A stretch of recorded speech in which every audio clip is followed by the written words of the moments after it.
Hey guys, thanks for joining. As many of you may know, addiction is all around us. I have been dealing with addiction my whole life. I had a gambling addiction for over 20 years, and I've been able to overcome it and transition into a life of entrepreneurship. Unfortunately, a lot of people don't have the opportunities and support that I've had and others have had to be able to successfully combat this disease that we've been branded with, which is addiction. It happens in many forms. It could be drug addiction, it could be sex addiction, it could be gambling addiction, it could be alcoholism. And there's other and many other kinds of forms of addiction, including eating and shopping and working. And what I really wanted to bring to light is the success stories of former addicts who have been able to conquer addiction and who've been able to transition into entrepreneurship and build great multi-million dollar companies, but not that just are making a lot of money, but that are actually giving back to society and that have been able to hire hundreds of people and employ former addicts and give them a second chance. And I think these people are great examples for other addicts who are struggling, for friends of addicts who may not know where to turn, for family, and for support. And that's why I started the series Fate, From Addict to Entrepreneur. And I appreciate and welcome you to follow the journey, help support and contribute, and bring this conversation to light so that everybody isn't branded as an addict and not given a second chance. We all deserve the support and we all deserve a second chance. So thanks for joining Fate. I look forward to speaking to many inspirational entrepreneurs who have risen from the depths of darkness to the tops of mountains and are giving back and contributing positively to society. I look forward to having you along for the journey. My name is Michael Dash, and welcome to Fate.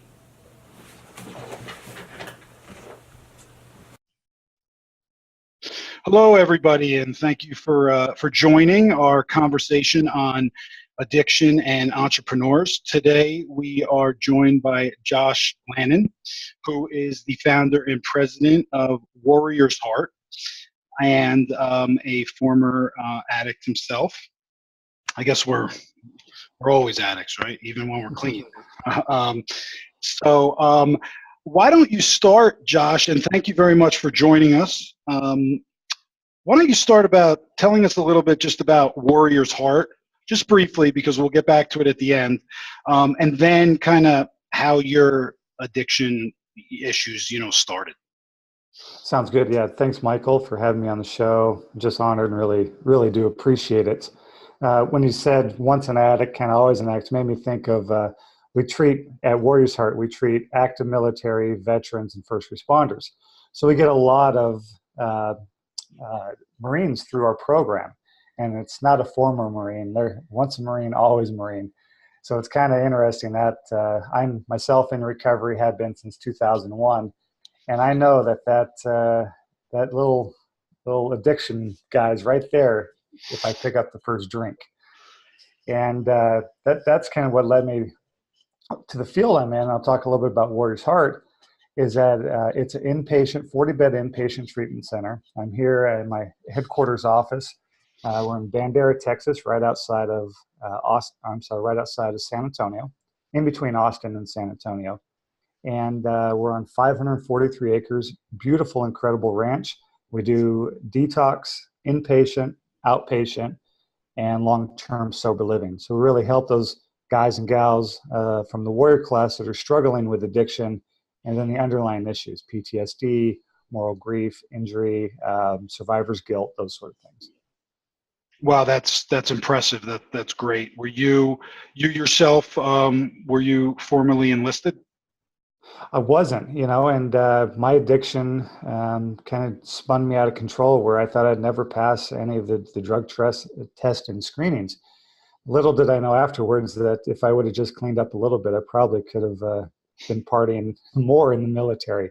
So I saw a lot of my friends go after 9/11 and then come back. And then they started going into some of our other programs that we had. And I could just see that they were really struggling. So as a good American, if you will, I wanted to do something to be part of a solution. So that's why we formed Warriors Heart. Yeah, that's awesome. We need more programs like that for our troops, Yeah, specifically. because the government, they're doing the best they can, but that's not their focus. Their focus is preparing a normal citizen, if you will, to go into war and to kill other human beings. I get it. Their job is not on the back end. What happens when these warriors come back and the experiences that they had. The VA, they're doing the best they can, but they just can't handle it. So that's why the private sector is stepping up and going, look, we got to do something about this.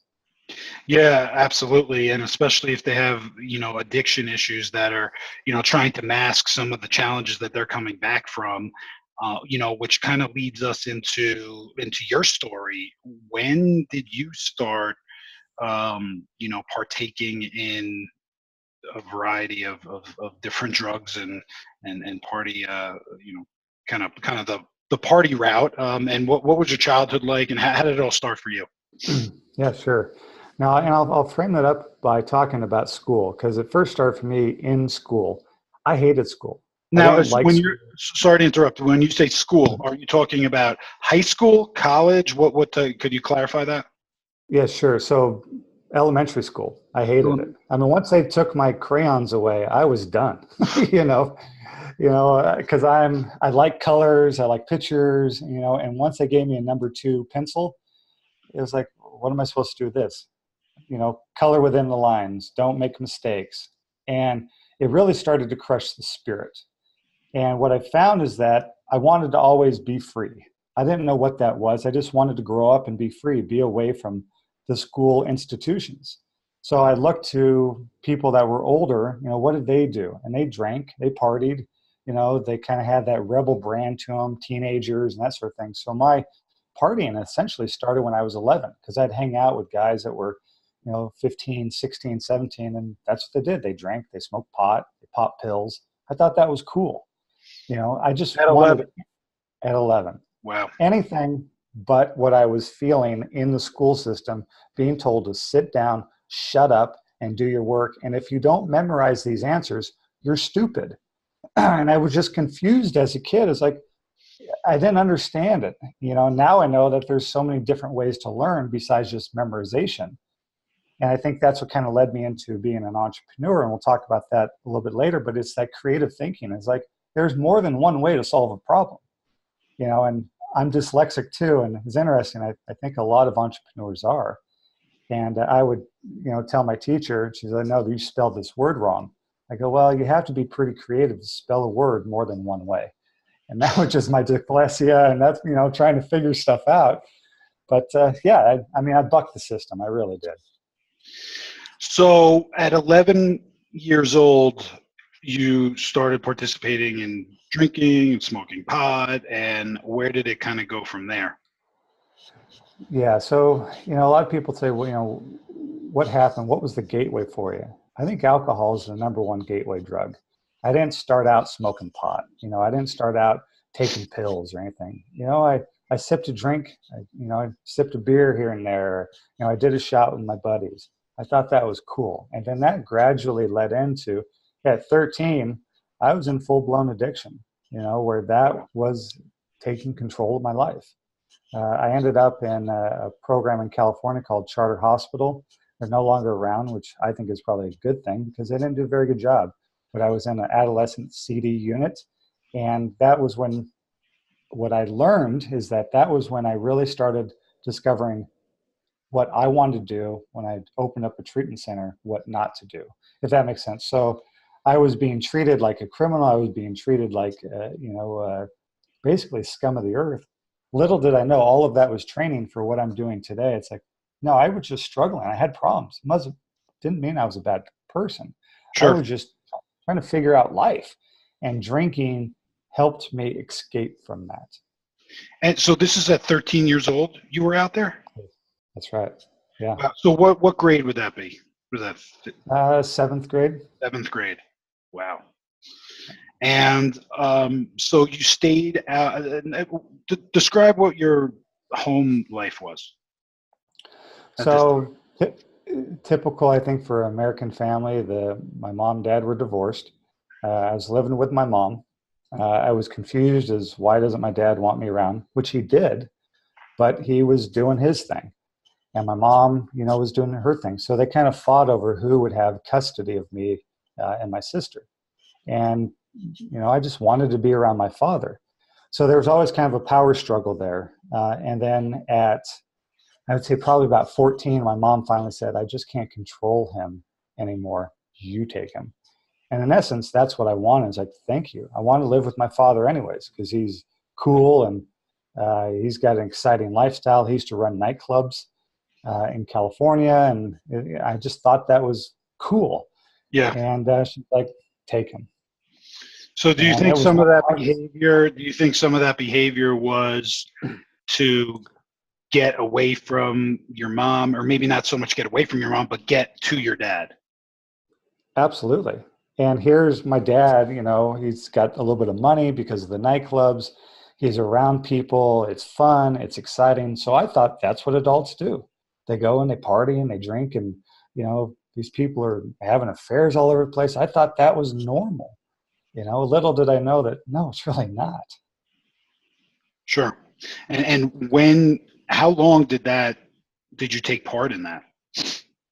Well, I moved in with my father, 14, and then we moved to Hawaii when I was 15 years old.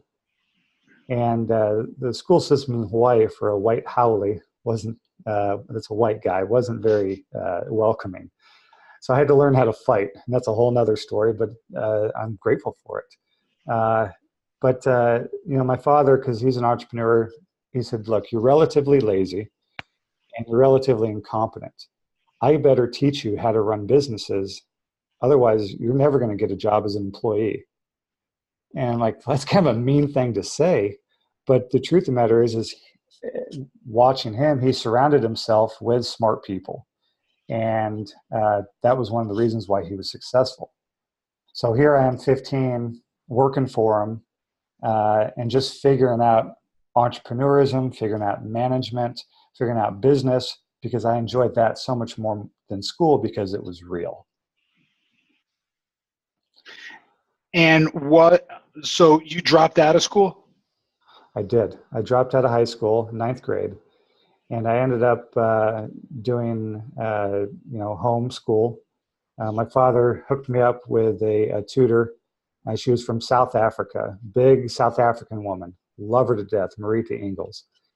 And when I would go over for lessons, she would watch a television show called MacGyver. Oh, It's yeah. an old show. He was a CIA agent, and he would solve problems using his MacGyver knife, which is like a Swiss Army knife, and a packet of bubble gum. He could solve anything. And when I would go over for the lessons with Marita, I'd sit down, and she's like, okay, we'll get to lessons right after the show. Truth of the matter is, I didn't want to do the school lesson. So I'd watch a show with her and then ask her questions. And it was like we were debriefing the show. Well, how did he do that? And why do you think he did that? And it would turn into this hour and a half discussion, which was an advantage to me. But little did I know, again, I was training on how to think creatively. With the world of entrepreneurs, it's not A and B. There's so many variables to it and ways to solve problems.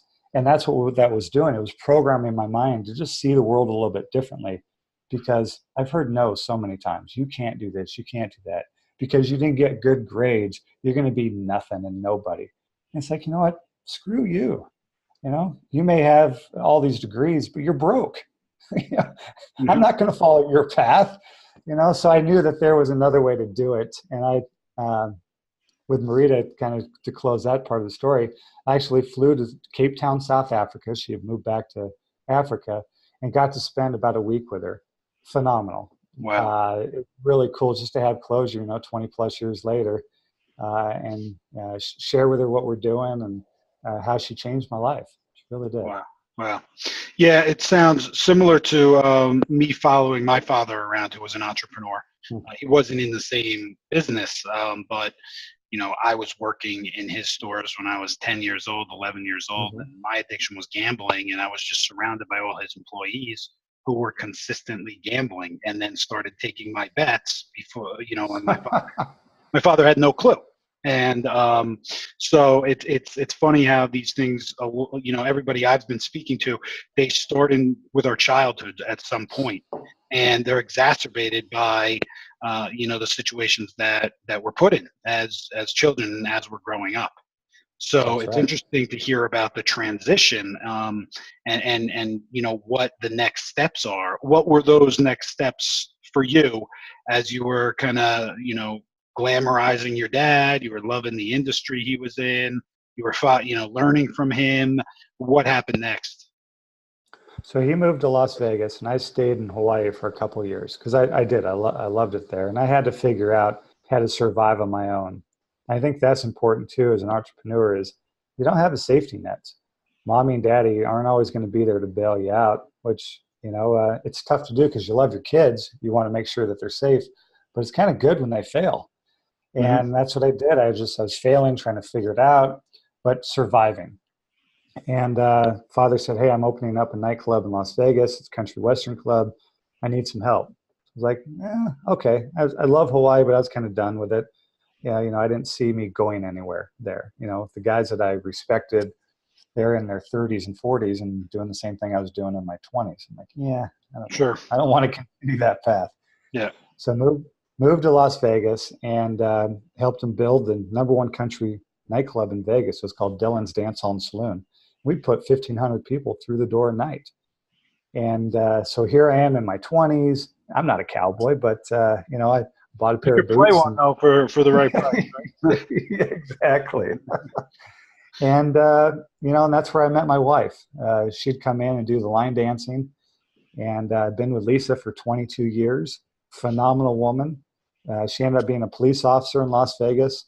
So the joke Wow, was kind of, I'd get him drunk, and then she would book him in jail. It was the full circle that we had.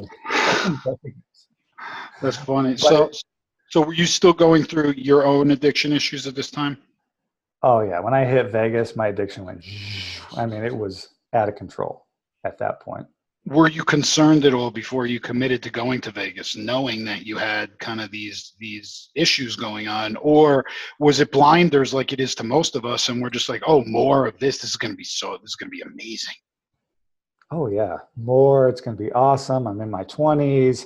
This is, I'm at the Super Bowl now, of partying, Las Vegas, Yeah. and I'm a nightclub and the girls. And yeah, I mean, I was loving it, of course. And I was good at my job, so I worked hard, but I partied hard too. Was your father around then? He was running the club and you were with Oh him, yeah. or so was he partaking in this kind of party atmosphere as well? Interesting about that is he quit drinking. Now it's 30 plus years ago. But he didn't go through a program or take part of any AA. He just was like, no, I'm done because it wasn't working for him anymore. And he was able to just quit cold turkey. He was. Now he was Wow. still a dry drunk. He was still an asshole at Oh yeah. times. Aren't we all You know. after we quit? Especially Yeah, if we're initially. not working.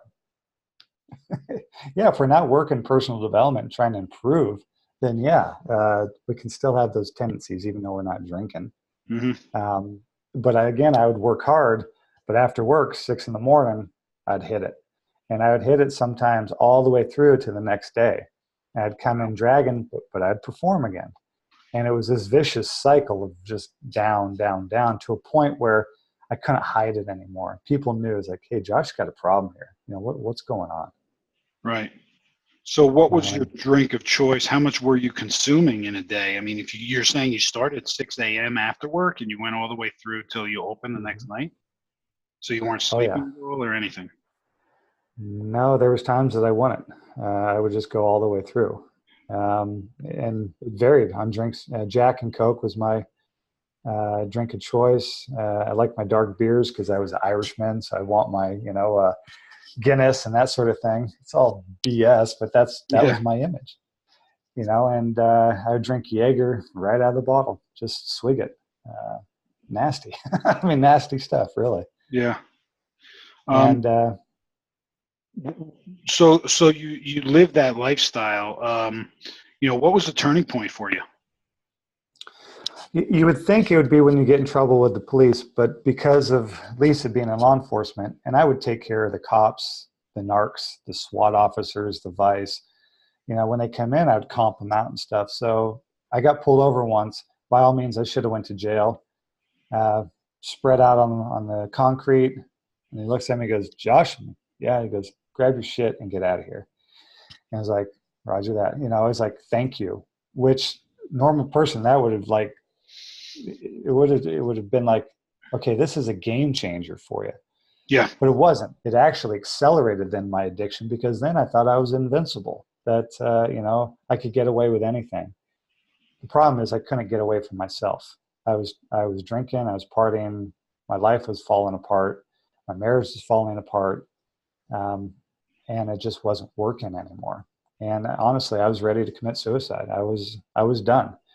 I was done being, as I say, I was sick and tired of being sick and tired. I didn't know how to end it. I tried everything. I tried just drinking beer. I tried just drinking on the weekends. I tried not hanging around certain friends.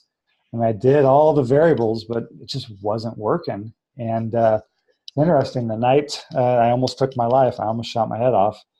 Uh, my wife comes home in uniform, and I'd been out on about a 3-day bender. And she looks at me laying on the couch, and she goes, "Josh, that's it, I'm done." And I kind of think that she had her hand on her gun when she said that, like she was going to shoot me. And it was like, "Take me. Okay, I'm ready." But she's like, "Josh, I'm done. Either you go to rehab tonight or I'm going to divorce you." And that was the lifeline I was looking for. I said, "Okay, I'm in. I'm in." And what happened then? Did you go right away? Yep. She got on the phone. She started calling places. She found a place in California, and we drove that night from Vegas to California to check in the morning. And that's what started my path in recovery. The difference was this time I wanted it. When I went in as a teenager, I didn't want it. I wasn't done. I wasn't ready. Sure. But I extinguished all the things I thought would work. My best thinking got me to treatment. I was like, obviously my way is not working. So I had to surrender. And when I did, it was the most freeing thing in the world. It's like, okay, let me follow the advice of other people that are getting sober. Because I understand that from a business concept. Find a mentor that's successful. What are you doing? And follow the advice. And it's like, well, this same thing applies to recovery. So I did that. Yeah, and you don't need a college education to figure that out. It's just having some common sense and having some street smarts. And I have been interviewing, as I mentioned, a lot of really successful people now who've gone through addiction, and a lot of them are high school dropouts. Mhm. And, it just goes to show you that what you learn in real life has such a powerful meaning, and to people that that real life experiences are what makes the person, and that's my belief, at least. Absolutely. And I don't get me wrong, I love learning. I love education. I study more now than I ever did in school. The difference is I'm studying what I want to learn, what I'm interested in, instead of having it shoved down, my throat going, "Yeah, I don't care about that. I'll just memorize the answer and move on." Right. So now I'm studying and learning and growing, and I'm not afraid of mistakes anymore. I used to be so afraid of making a mistake. It's like, that's how we learn. Yep. That's how we grow. That's how we make adjustments. And so entrepreneurism really gives us a vehicle to do that, to express ourselves, to try new things. What formulas work? What didn't work? Let's get feedback, and always grow and adjust. Yeah, it's like they say, every no is that much closer to a yes, and every failure is that much closer to a success. Absolutely. But in school, they teach us mistakes are wrong. And Right. here in life, it's like, okay, you fell up. What'd you learn? Well, I learned this. Okay, get up. Let's do it again. Yeah. Yeah. And That's cool. Yeah, no, 100%. Yeah, I expect mistakes from my employees. If they're not making mistakes, they're not learning. And that's the key. It's, the age old saying, just don't make the same mistake twice. That's right. Right. Now we got a problem. Exactly. Yeah, Because you're not learning from it. exactly. So you went into rehab in California, and how did that go? Did you ever was yours a story of I went into rehab and I never had a drink since then? Or were there ups and downs and trials and tribulations throughout that stay and afterwards? Got it. Oh, good question. Because there's a mantra that is in recovery says that relapse is part of the process. And I heard it. I thought, you know what, but it doesn't have to be part of mine. I'm not saying that anyone that does relapse, that's just part of their process. And I've been clean and sober, since I went into the program, November 27, 2001, which That's is great. phenomenal. I mean, that's a miracle in itself. How do you do it one day at a time? That kind of stuff. But what I did is that I committed my life into personal development. It was like, okay, I know that if I don't drink, life's going to be much better than it was, but it doesn't mean my problems are gone. I still have my behaviors. I still have my old way of thinking. I still have belief systems that I really got to take a look at. Mm-hmm. So I started really getting into that, personal development seminars and reading books and studying with my wife on, how the brain works and why we make decisions that we do. So that's really helped me because it channeled all of that energy that I had from drinking and partying into business and into personal development. So it's like, why not create a career out of sobriety?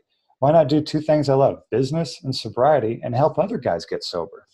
And it was kind of a novel idea. It's like, yeah, we can do this because we have the experience, like you're saying. We have the scrapes and scars from learning and making mistakes that we can help others. Yeah, that's great. What roadblocks did you put into place to help you stay sober? Well, a couple things. So one, our house is a sanctuary. So there's no drinking in the house. I had, being in nightclubs, I had most of my glasses were alcohol paraphernalia and stuff. It's got rid of all that. So the house is a sanctuary. That was important. So roadblock, or stopgap is that when I go home, it's a safe place. And my wife bought into it. She's like, yep, for your recovery and where we're going in our marriage, it's worth it. The house is a safe place.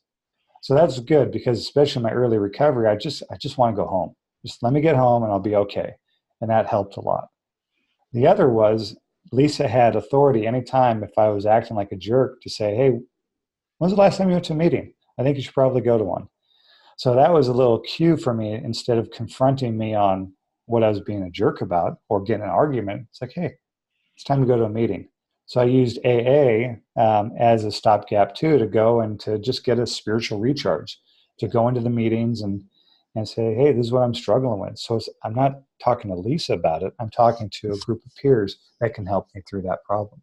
So those are two major things that's really helped. Excellent. How were you able to reconcile the damage and pain that you put the people you loved through around you? It's not easy. It's not easy because think about it. You have years of wreckage, years of hurt. And it's easy to do in early recovery to go, I'm going to go out and fix it all. Doesn't happen. A lot of times the people won't believe you either. Like, yeah, sure, I've heard this before. This time it's different, right? It's like, yeah, but this time it is. But how do they know that? So to be fair to them, the only way to do it is to be consistent and to just know that that's part of their process too. So what I do now is like when I make a mistake, I own up to it and I do my best just to clean up my side of the street. Regardless if I've impacted the other person out, like with making amends or if they've forgiven me, I have no control over that other person. So it's like, let me just do my best. I'm going to tell them I'm sorry, or I'm going to clean up my side of the street, however that's to look depending on the situation. And then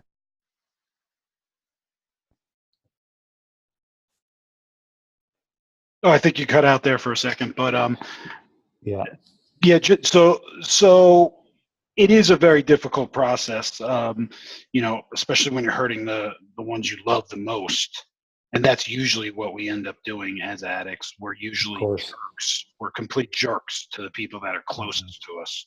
We shut them out because we have so much pain inside. We think by keeping it inside, we're doing them a favor, but we're treating them like complete dirt. Yep. And reconciling that is extremely challenging. I found that myself as well. So it's just kind of a constant. It's the consistency that you talked about, right? So then they can see it because talk is cheap, That's and right. as addicts we can talk and talk and talk. We talk ourselves out of anything, at least in our minds it makes sense. But Hmm. most other people who hear us know that is complete BS. Well, that's why I think addicts make great entrepreneurs because you can sell and you sell a lot of BS for as long as you did to stay in active addiction for as long as you did. Because it's not easy. There's a lot of games involved and a lot of moving the shells and the cards around. And to be in active addiction, it takes a lot of smarts. And so addicts, I don't think are stupid people. They're just channeling their energy in the wrong way. So once you free that up, man, it's a game changer. It really is. Yeah, I've heard another consistent theme across entrepreneurs and addicts are how savvy they are. Hmm. Because I'd agree. yeah, I mean we're usually either finding money or we're always finding a way. We're always getting around something. We're getting around hurdles. We're doing whatever we need to do to feed that addiction. So in a sense you have to be savvy, and to be a successful entrepreneur you have to be savvy as well. So I think there's some correlation between those, from the people I've been speaking with. Absolutely. And it's a double-edged sword. So being an entrepreneur, there's no right or wrong answer. It's all gray area. So that's where it's so important to work personal development, to have a code of honor, to have values, because it's easy to go off course and not do things legally, morally, and ethically. So it's like you got to keep your side of the street clean in order to stay in business, because you don't want licensing boards coming down. You don't want people filing complaints. You got to do it right. So Sure. that's always those checks and balances with having the gift of seeing, well, I can go around. Here's the rule. I can go around it this way. It's like, okay, is it legal? Yeah, let me ask my CPA or let me ask my attorney. Right. Just check in because we see it. We see the problem. We see 10 different ways to get around it. Yeah, absolutely. So as you were working on yourself and you had created this sanctuary at your home, I would imagine that you got out of the party business, about the club Mhm. business. What happened there after you returned from rehab? Yeah, because again, the nightclub industry, it was simple as far as our business plan was get people drunk, help them get laid, and keep the women safe. That was the plan, and we were good at it. Uh, but there's a huge problem that goes around all of that. One night stands and divorces and people crashing with DUIs and getting arrested. So it's like, okay, the plan's simple, but look what it creates. I don't want to be a part of a problem anymore. I want to be a part of a solution. I can no longer poison people for a living. Even though the money was decent, I can't do it. I don't want to do it. So when I was in treatment, I became friends with the owner of the facility. And he said when he was drinking, all he wanted to do was open up restaurants. He had a chain of Bob's Big Boy restaurants in California. He goes, now that I'm sober, all I want to do is open up treatment centers. Maybe you'll be the same. I'm like, it just didn't click with me at that time. So here I am. I complete the program, his program. I go back to Las Vegas. I'm working the nightclub. It was New Year's, 2000, going in 2002. Working the floor. I'm just like, I just can't do this anymore. It was like my spirit was saying, no more. So that night, Lisa came home because she was working doubles as well. She was working the Las Vegas Strip, the paddy wagons, and said, what if we create a life of recovery? What if we help guys get sober instead of getting them drunk. So I called up Spencer, that's the name of the gentleman, and I said, "Hey, Spencer, you told me you planted a seed in me about opening facilities. What did you see?" And he goes, "Well, if you're interested, I'll teach you how." So right out of the gate, I got a mentor, and it was like, this is what I want to do. So I drove back down to California, it was Laguna Beach, and sat and met with him, and he handed me all his policy procedure manuals. He said, "You want to learn the business, you start here and start asking people different questions in the different departments." I go, "Spencer, why are you doing this? Why are you, because wouldn't it be like competition for you?" Because it's one alcoholic helping another alcoholic. And all I ask is that you pay it forward someday. And it was a game changer for us. It was like, oh my gosh. And I get it. That's when I understood true recovery is about serving other people. And yeah, I just dedicated my life to it at that point. Yeah, So Lisa and I, yeah, go ahead. so Lisa and I, back then, we didn't have any money, and we really didn't. So that's kind of a whole nother story, is that we had the why, we had the mission, but now we had to put the business around it in order to raise the capital. We raised 1.5 million, and it was not easy. We heard so many no's. How did you go about doing that? Well, we started the traditional route. We went into the banks, and they go, I see this, good plan, but truth of the matter is you should probably go back to school, get your degree in counseling. Of course they told you that. That's all they know. That's all they know. That's the program, right? That's the conditioning. So I was like, yeah, no, I don't want to do that. I want to hire the best counselors. I want to hire the best therapists, the best doctors. I don't want to be one. I want to be a business owner. I'm not building a job for myself. And they didn't understand that. So we had to then go to the private sector. We went to angel investors and started pitching deals. Got a lot of no's. There was one gentleman, he was in his late 80s, and we were introduced to him. We pitched our business plan. And the first time we met him, he literally threw us out of his office. He threw the plan at us and goes, "This sucks. Get out." Like, oh my God. And it was crushing.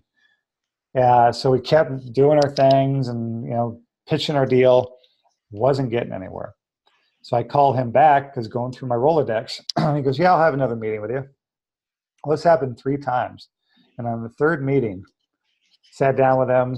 We looked at his plan, or looked at our plan. I made corrections every time when I would get feedback from these investors. He goes, "Son, your plan still is terrible, but you're not going to give up, are you?" It's like, "No, sir, I'm not." He goes, "In business, it's going to be rough on you. People are going to tell you no. You're going to get knocked down. You're going to get kicked while you're down. But it's those that stand back up that will be successful. I've kicked you out of my office twice and you keep coming back. Why is that?" And I didn't want to tell him, "Well, you're the only guy that will take my call." And I was like, "Sir, because I'm not going to give up."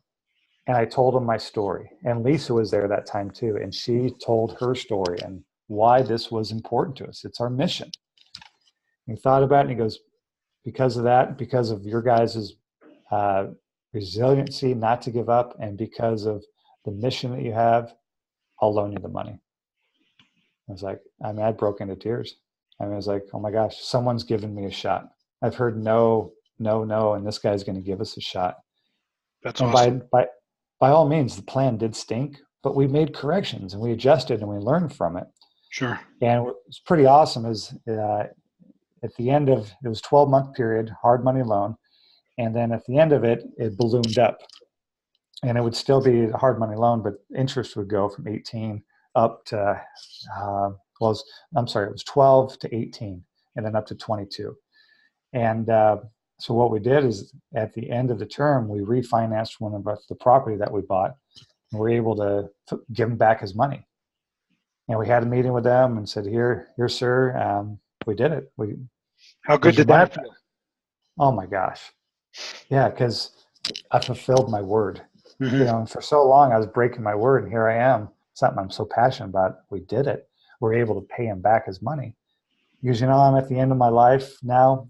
I'm going to discount your note $200,000. So you have a little bit of a fighting fund. Wait, could you repeat that? What did he say?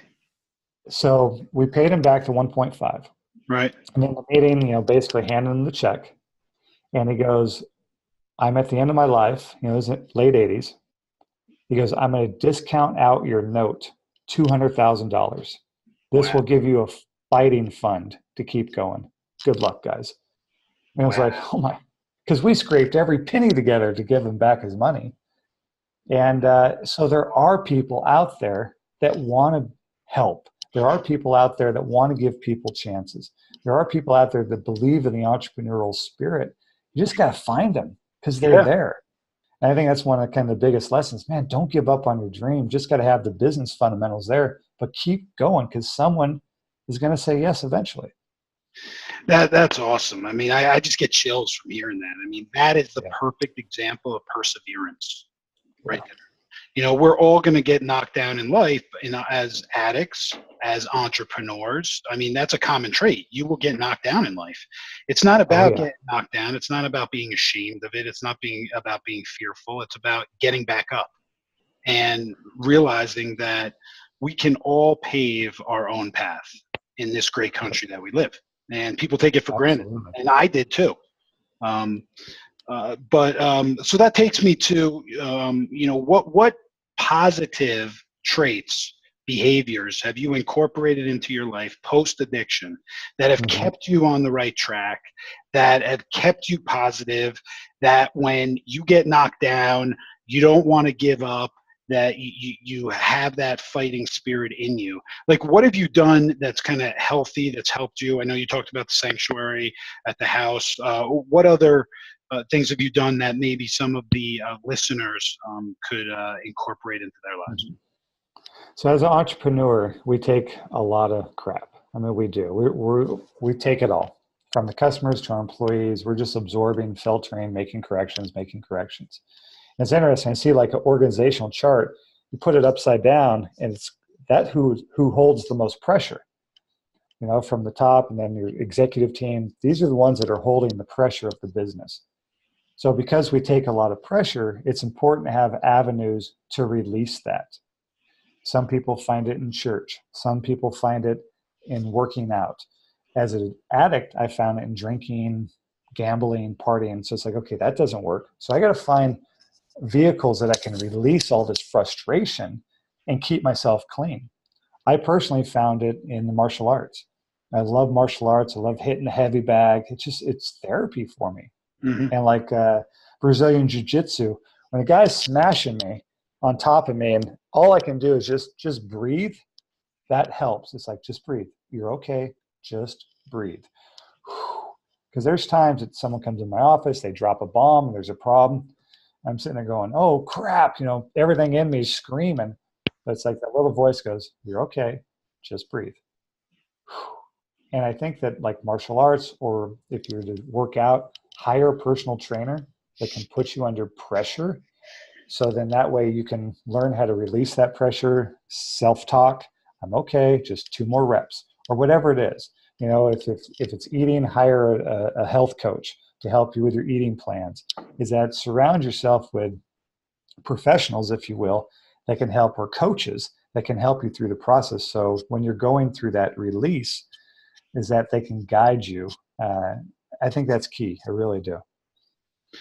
Yeah, I was just actually speaking to a friend of mine who's like doing the traveling nomad thing, and he is also on a path of healing.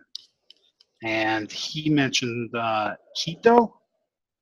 Are you familiar with keto? Aikido, yes. Aikido, and is that a that's a form of martial arts? It is. Most famous would be Steven Seagal, some of his movies, the earlier Oh, stuff. okay. Well, I definitely don't want to follow in his footsteps. He's had a checkered, from what I understand, some challenges. But in any case, no, that was great advice. Going back to paying back the 1.5 mil, was that when you were opening up Journey Healing Centers, and you were able to generate that much revenue from those in order to pay that back? Or can you talk about that a little bit? Yeah, so the business fundamentals were okay. We're generating income in the business, but it was also the real estate. So he was smart how he hedged his loan. So he hedged at 1.5, 1.2 was for the real estate, the 300,000 was working capital. So then when we refinanced it, here's, 2002, the real estate boom's taken off. So the timing of it was good. Instead of pulling cash out and using it like an ATM, when we did a refinance, we used a lot of that money to pay them back. So our business fundamentals were sound, and then also the real estate side of it was sound. So that's one of the things to look at is what business are you really in? Like the treatment center, that's my passion. That's my purpose. I volunteer in my programs. My true business is the real estate side of it. So if I want to make more money, if you will, I have to serve more people. So I have to get another property, which then helps more people get sober. Then I have to hire more staff.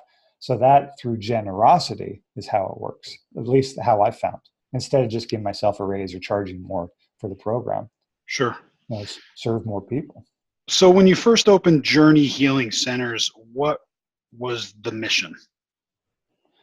It was the mission was, geez, because I'm thinking of this one now.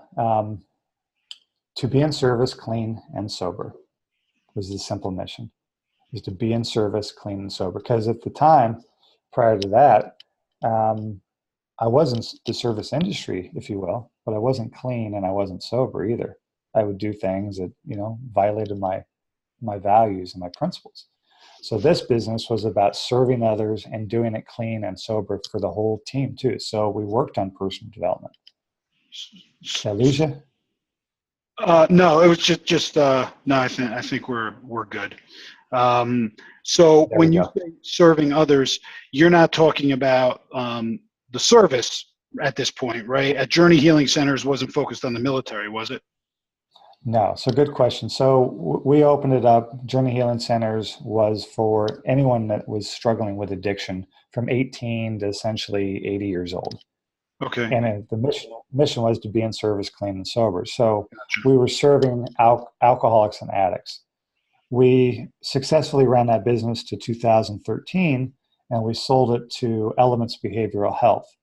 So we had 6 locations. We sold to a large private equity company. And you were the only running it? You were running all 6 of these locations? Well, we had executive team.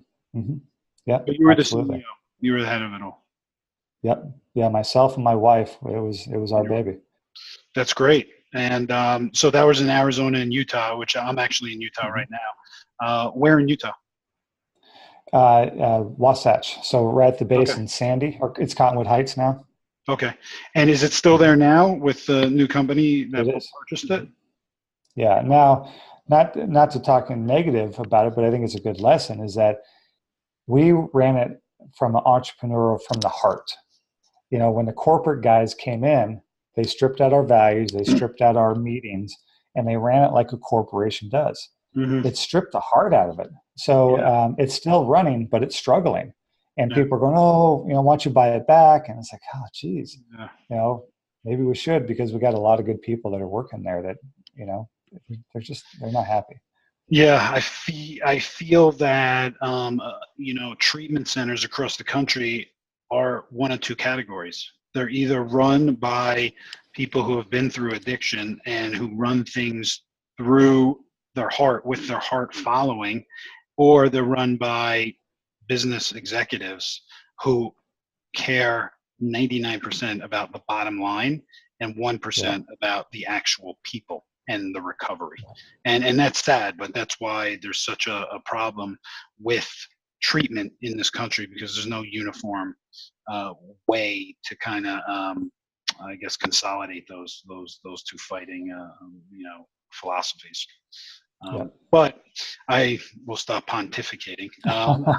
So after you sold Journey Healing Centers, did you know exactly what you wanted to do after that? Well, we are in motion to open our 7th facility. So we were already looking at it. We're going to call it a Veterans Healing Center. We were looking in Dallas. But when we sold the company, we took a year off because I went to other CEOs and I said, what do you think? They go, take a year off and really think about what you want to do. So we did. We took a year off. We traveled the world with our kids. Awesome. Incredible time. Really incredible. And then it was like, yeah, this is what we really want to do. It's our mission. I'm alive for a reason because I should be dead. Still have a good marriage for a reason because personal development has kept us together. I got the resources now. Lisa was a cop. A lot of my really good friends are military. So we got, and then we partnered with a gentleman named Tom Spooner for the military side of it. So let's form a partnership, myself, Lisa, Tom, and his wife, Lori, and let's form Warrior's Heart. And who's Tom? And we did.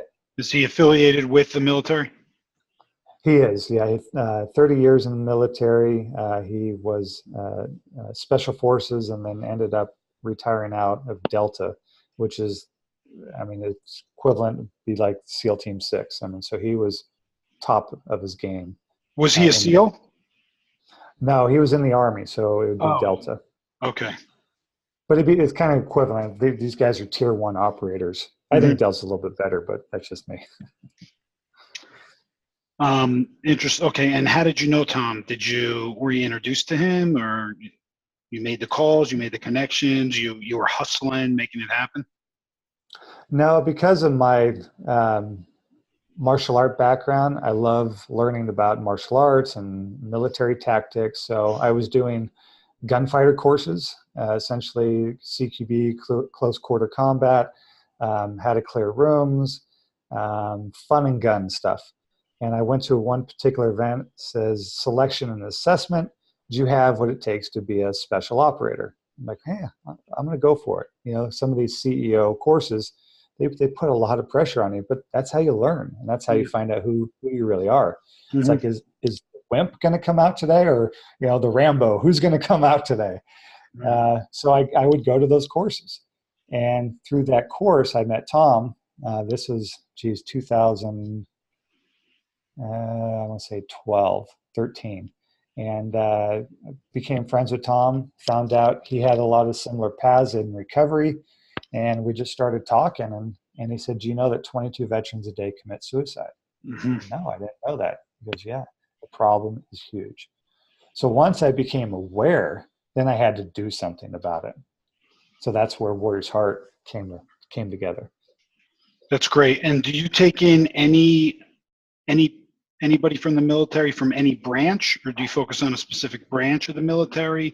I know you also work with first responders. Talk about that a little bit. Yeah, so we have a contract with the government, TRICARE, so we can take active military, so any branch, and then we also take veterans. And we work with VA Choice and the VA Veterans Administration program as well to help funding with these guys. And then we also, from police that are still active to retired officers, fire, EMS, corrections officers. We've had FBI in here, CIA. So we are, we've been open since 2015. Got our license in 2016 because there's a long process to licensing, accreditation, compliance, and all that. So since we've been open and licensed April of 2016, we've had over 220 guys through our program. And we're becoming recognized as one of the leading companies that are serving our warriors that are struggling with addiction, PTSD, and those underlying issues. Wow. That's awesome. I'm going to have to connect you to a friend of mine out here. His name is Michael Riley. He heads up Vets Care for Vets. And he also has I don't know if you're familiar with it, but it's a nonprofit that started last year. He also has a tech background, and he's been developing a technology to help veterans with PTSD and overcoming it and tackling that problem. So maybe there's some collaboration that is meant to be between the two of you. Excellent. We connect you after. Okay. Right on. So that's amazing what you're doing. I have to mention it. I have two very good friends who are Navy SEALs. So when you made that comment about SEALs before, I bit my lip. But, okay. Actually, unfortunately, one of them just passed away at 35 years old over in Tanzania. Of all things, he drowned. He was spearfishing, Hmm. which is almost hard to wrap your head around because he's a Navy SEAL. And he served 5 tours in Afghanistan, Iraq, Bosnia, Afghanistan again, and Peru. And he's just Mark Weiss, just amazing human being. I Wow. just had to mention it because I just went out to San Diego for his memorial. Yeah. And I'd never been out there where the facilities are, Hmm. and no, I know he would be real happy to hear what you're doing. So Thank you for mentioning him. Yeah, yeah, man. Thank I you. I'm climbing. Actually, you talked about just going back a little bit and tying these two things together. You talked about the jujitsu and Mhm. waking up and deciding if you're going to be a wimp or you're going to be like tough it out. I'm actually climbing Mount Kilimanjaro next month for that Fantastic. very same reason. I think. Uh-huh. you know, Uh-huh. I want to see the intestinal fortitude that I have, and you really do get to know yourself on a different level when you go through Oh something yeah. like that. And ironically, my friend Mark did it 2 weeks before he passed, so he Wow. just did it. And I'm going to be over there, and I'm gonna definitely do it in his honor. But it also, as an addict, I always feel like hey, I have I have an amazing life of opportunity that I can create for myself. And Hmm.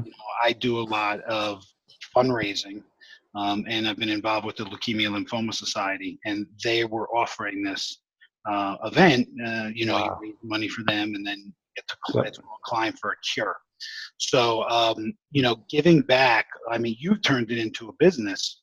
Um, but I feel like a lot of ways to recovery is giving back and seeing the other side of people's struggle, and which reminds us how fortunate we are. Absolutely. Absolutely, man. And congrats on Kilimanjaro. I did it as well. It is a phenomenal experience. It's a game changer, Yeah. really. So, Isn't that uh, interesting that we're both recovering addicts. We both mhm. are doing these big treks and stuff, and just things that life things that really I think they get into a different level of your consciousness, They do.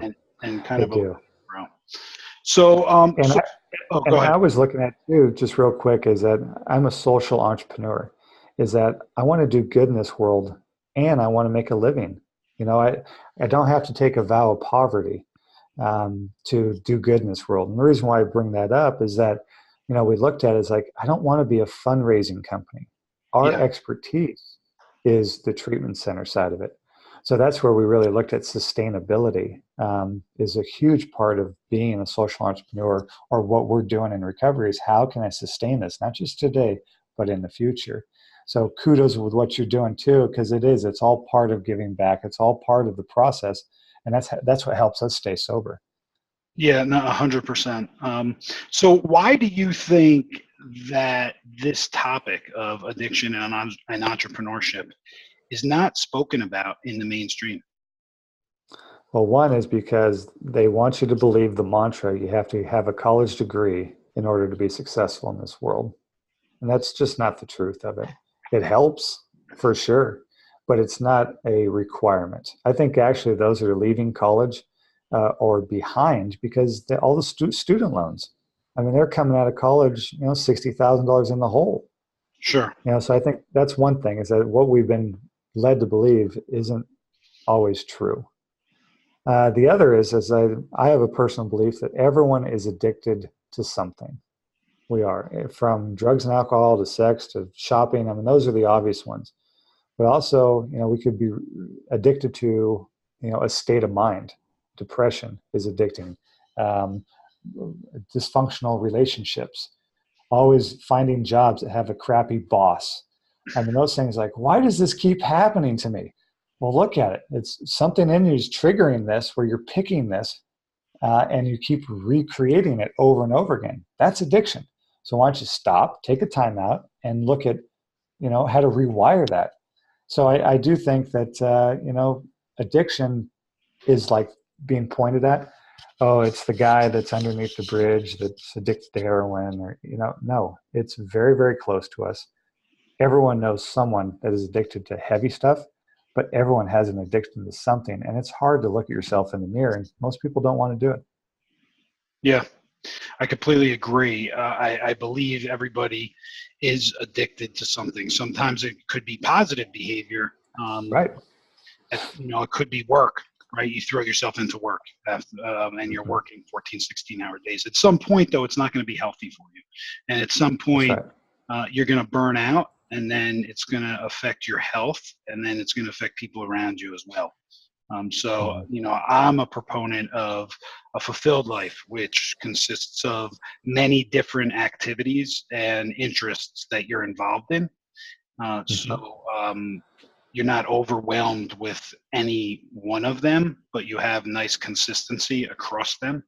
That's right. That usually has helped me with my patterns of behavior. I don't know how you feel about that.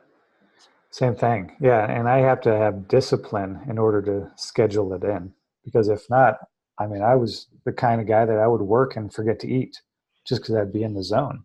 It's Yeah. like I'd schedule in things in my life. It's like, it's time with the kids. I'm sorry, I have a meeting. That's all I have to tell people. I have a meeting. What about Tuesday? It's where the truth of the matter is, I schedule time in for my family because that's important, Yeah. or I schedule time in to go to CrossFit or whatever, or schedule time in to go on date night. And that's all I say. Oh, no, I have a meeting at that time. Let's do another one. And people understand that instead of going into the story and putting our families last, putting our kids last. It's like, no, schedule them into your life because Hmm. it's important. That's a great message. And I'm single, but eventually I'll have kids, and that's something definitely um, to to live by. I actually go out of my way, and I tell people this. I go out of my way to schedule fun. I schedule fun Mm, for the last year of right my on. life, since my Hmm. attitude has kind of changed from where it's been, which is a very negative, dark place. That I go out of my way and schedule fun. And this year, I had the most fun, fulfilled life that I've had in my whole life. And Right even on. though I'm still going through some major stressors, like a 5.5 year lawsuit that I'm still a part of with my ex business partner, I was letting that take over me, and it was like driving Hmm. that old addictive behavior. And I was like isolating myself and like just doing a lot of things that were not healthy for me. So I decided, you know what, I have to schedule fun. If I don't schedule these things, then I won't do them. Like the It weekend doesn't can happen. Mhm. yeah, like if I don't have plans for the weekend and I just let the week creep up on me, then I end up not being a productive person on the weekend and not really doing anything of fulfillment. So I go out of my Mhm. way and make sure I schedule those. So I'm glad you actually said that, Right on. because I think as addicts and as entrepreneurs, um, we're used to being on schedules, right? In Mhm. addiction, we didn't write it in a calendar. It was all in our head, right? We were on the schedule of the drug, of the gamble, of the alcohol, of whatever it was. When that ran out, we were chasing to find another one. And that was the schedule we were on, at least from my standpoint. And then from Yeah. entrepreneurs, we just schedule everything. I mean, do you have the same kind of Oh yeah. journey? Totally. Yeah, it does. Because I know my default. So if I don't schedule it in, I'll end up being a turd. Yeah. So let me schedule in fun, schedule in this, schedule in. I love it. I'm with you. So just a couple more questions before we wrap up. But what advice would you give the young entrepreneur who is struggling with addiction right now, doesn't know where to turn, but has a success, or doesn't even think they have a problem, Mhm. but also has a successful business? Got it. So first would be, I thought I was more effective because of what I did. Nightclub industry, I had to drink. And so I thought it actually helped me as an entrepreneur. The truth of the matter is it doesn't. So an entrepreneur that's struggling with addiction, it is dampering your business. It's putting a restriction on your life. So most people around you know that you have a problem. I mean, we think we're pretty crafty and pretty clever, but the truth of the matter is there's someone in your life that knows. You can't BS everyone. And to reach out and just go, hey man, I'm struggling. I think you'd be surprised on them going, yeah, I know. You know, where when you're the life of the party and stuff, it comes with a cost. You know, and there's those people out there that truly understand and want to help. I think just trust that intuition and reach out. And maybe it's not even your friends. Maybe go to someone that has been in recovery or someone that has beat this or that's in the process of recovery and go, how'd you do it? Because what I found is that when I cleared that up, my drinking and my partying, my life, my business, my income, everything started to go up exponentially. So it actually will help you, help your business to clear all that up. Yeah, that's solid advice. We talked about, emotional states and so forth, and and I have the same challenges actually. When somebody walks in my office to give me some sort of bad news about business, not reacting, right away. How do you handle negative feelings or emotional stress when they're occurring versus how you used to? Got it. Can you repeat that again? It just got a little cut out. Sure, not a problem at all. So we talked a little bit about, when somebody walks in your office and you holding back from immediately reacting. I was Mm-hmm. always, an emotional reactor as well. Like I would Mm-hmm. react immediately and have an answer for everything.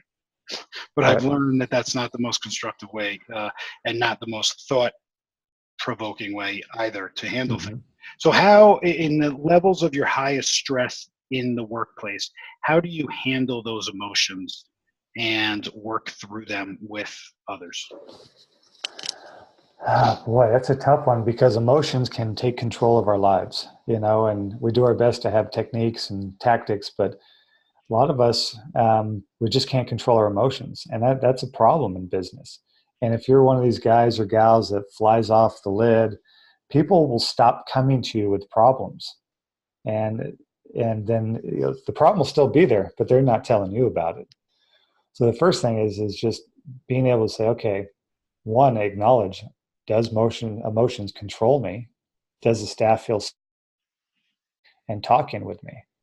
And then third would be to apply a technique on, all right, I'm struggling with my emotions. Let's go for a walk.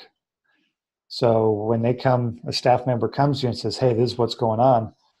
Go, all right, let's think through this. Hey, let's go for a walk and let's talk about it.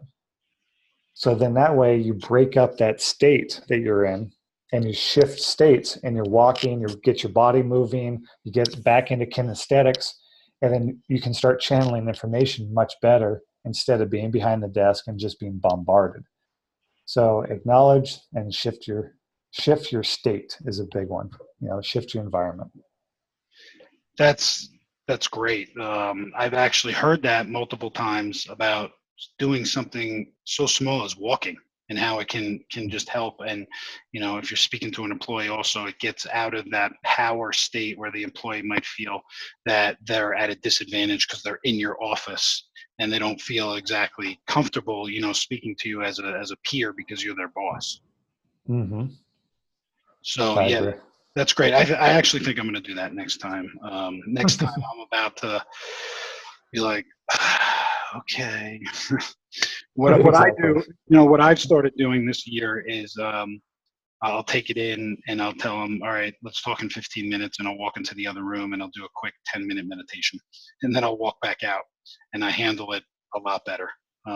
Because at the end of the day, it's a business problem. The world is not ending. That's right. Uh, But the so brain uh, doesn't know. The brain doesn't know the difference. It thinks the world is ending and you're going to die.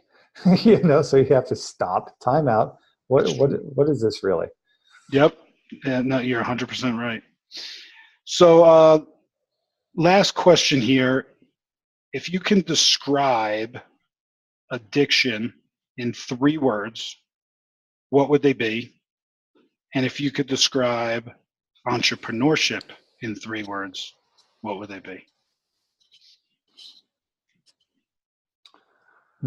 Well, addiction, that's a good one. Because the first thing that comes up to me is just the negative. It controls control over you. But there's also positive addictions too. You know, so really addiction is about control. So that's, I would sum it up as to one word. So are you controlling it, or is it controlling you? Being, are these addictions that work for you in your life? Like, I love being addicted to my wife. I love being addicted to my kids, you know, where I schedule time with them. And I love being addicted to working out, and not from a point where it's damaging me, but to a point where I recognize it's like, yeah, it's part of my ritual. It's part of my rhythm every day that I want to do. And then entrepreneurship, for me, entrepreneurship means freedom. It really does. And I know the root word educe means to draw. I'm sorry, that's educate. Entrepreneur, it's to step in and take control. It's Latin, forgetting the Latin word for it, but it means to step in and take control. What, again, I see entrepreneurism though is just about freedom. Is that step in, take control of your life, take control of your environment, and change it to what you want in life. You know, you don't have to be a victim. You don't have to be at the mercy of others. Man, step in, take control, and create that freedom that we all want. And entrepreneurship is a vehicle to do that. And that's what you've done with Warrior's Heart. If people want to learn more about Warrior's Heart, where can they find that information? And what's the best way to get in touch with you if anybody wants to reach out directly? Thanks. Yeah, warriorsheart.com is our website. We're also on Facebook, Warriors Heart. We've got a lot of action on that. Or you can email us directly at Warriors Heart, and you can find all that on the website. Great. And Warriors Heart, one more time, you're located where again? In Texas, right outside of San Antonio. We're on a 543-acre ranch. Wow. Wow. How many beds do you have there? 40 inpatient beds. That's great. That's great. Well, congratulations on giving back and giving back to the ones who give us the most, which are the military. And that holds a special place in my heart, and it should for everybody. And, I'm glad to spend some time with you, Josh, and appreciate you opening up and telling us your story and what positive work that you're doing in the world. And again, everybody go to warriorsheart.com and find their Facebook page to see what Josh is up and how he's changing the world. Awesome. Thanks, Michael. Appreciate it. And keep doing the good work you're doing, because these are important topics to discuss. Absolutely. Thanks so much, Josh. Yep.